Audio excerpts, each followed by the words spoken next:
According to blueprint, the semiconductor is very simple and important chapter. It carries 8 marks for the exam. So out of 8 marks and 1 mark is for MCQ and 2 marks question in short answer format and another question is for 5 marks. So in 5 marks questions, there is a possibility to asking this 5 marks question in split format. Say 2 plus 3 or 3 plus. Semiconductor chapter 8 marks ನಲ್ಲಿ ನಮಗೆ ಒಂದು MCQ ಕೇಳ್ತಾರೆ, ಒಂದು short answer 2 marks ನಲ್ಲಿ ಕೇಳ್ತಾರೆ. So ಇನ್ನೊಂದು 5 marks ನಲ್ಲಿ ನಮಗೆ ಸ್ಪ್ಲಿಟ್ ಟೈಪ್ ಕ್ವಶನ್ ಕೇಳುವಂತ ಚಾನ್ಸಸ್ ಇದೆ. ಸೊ ಸ್ಪ್ಲಿಟ್ ಟೈಪ್ ಕ್ವಶನ್ಸ್ ಅಂದ್ರೆ ಒಂದು 3 marks ಪ್ಲಸ್ 2 marks ಅಥವಾ 2 marks ಪ್ಲಸ್ 3 marks ಅಂತ ಮಾಡಿ ಕ್ವಶನ್ಸ್ ಅನ್ನು ಫ್ರೇಮ್ ಮಾಡ್ತಾರೆ. 5 marks ಕ್ವಶನ್ಸ್ ನಲ್ಲಿ ಆಲ್ಮೋಸ್ಟ್ ಬಹಳ ಸಾರಿ ರಿಪೀಟ್ ಆಗಿದ್ದು ರೆಕ್ಟಿಫಿಕೇಶನ್ ಮೇಲೆ ಕೇಳಿದ್ದಾರೆ, ಹಾಫ್ ವೇವ್ ರೆಕ್ಟಿಫೈರ್ ಮತ್ತು ಫುಲ್ ವೇವ್ ರೆಕ್ಟಿಫೈರ್. ಸೊ ಇದು ಬಿಟ್ಟು ಕೂಡ ನಮಗೆ ಸೊ ಡಿಫರೆನ್ಸ್ ಟೈಪ್ ನಲ್ಲಿ 3 ಕ್ವಶನ್ಸ್ ಮೋಸ್ಟ್ ಇಂಪಾರ್ಟೆಂಟ್ ಇದೆ. ಯಾವ್ದಪ್ಪ ಕ್ವಶನ್ ಅಂದ್ರೆ ಡಿಫರೆನ್ಸ್ ನಲ್ಲಿ ಫಸ್ಟ್ ಇಂಪಾರ್ಟೆಂಟ್ ಕ್ವಶನ್ಸ್ ಅಂದ್ರೆ ಸೊ ಎನರ್ಜಿ ಬ್ಯಾಂಡ್ ಡಯಾಗ್ರಾಮ್ ಮೇಲೆ so difference between metals, insulators and semiconductors ಅಂತ ಕೇಳ್ತಾರೆ. ಸೊ 3 ಡಿಸ್ಟಿಂಗ್ವಿಶ್ ಬರೀತಾ ಇದ್ದಾಗ ಫಸ್ಟ್ ಗೆ ನಮ್ಗೆ ಸೊ ಎನರ್ಜಿ ಬ್ಯಾಂಡ್ ಡಯಾಗ್ರಾಮ್ ಹಾಕಿ ಮೆಟಲ್ಸ್ ನಲ್ಲಿ ಸೆಕೆಂಡ್ ಡಿಫರೆನ್ಸ್ ಹೇಳಬೇಕಿದೆ, conduction band is partially filled ಅಂತ ಬರೀಬೇಕು.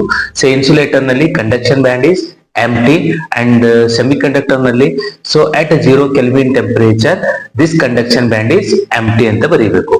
then third difference ಅಂದ್ರೆ say metals ಗೆ energy gap 0 ಇರುತ್ತೆ and for insulators so energy gap is very large, so more than 3 electron volt ಅಂತ ಬರೀಬೇಕು.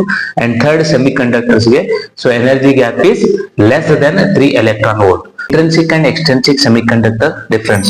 So intrinsic semiconductor kade it is a pure semiconductor. So extrinsic side you know it is a doped semiconductor. So in intrinsic semiconductor conductivity low and extrinsic conductivity is high. So in intrinsic the number density of electrons say Ne equal to NH ಅಂತ ಬರೀಬೇಕು.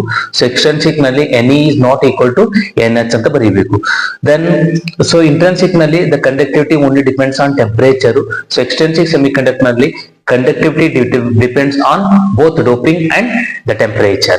Third type difference type important questions andre n type and p type semiconductor. So in for n type semiconductors so pentavalent impurities are added ಅಂತ ಮಾಡ್ಕೋಬೇಕು. So examples ಕೊಡಬೇಕಿದ್ರೆ so phosphorus, antimony, arsenic ಆಗ್ತು.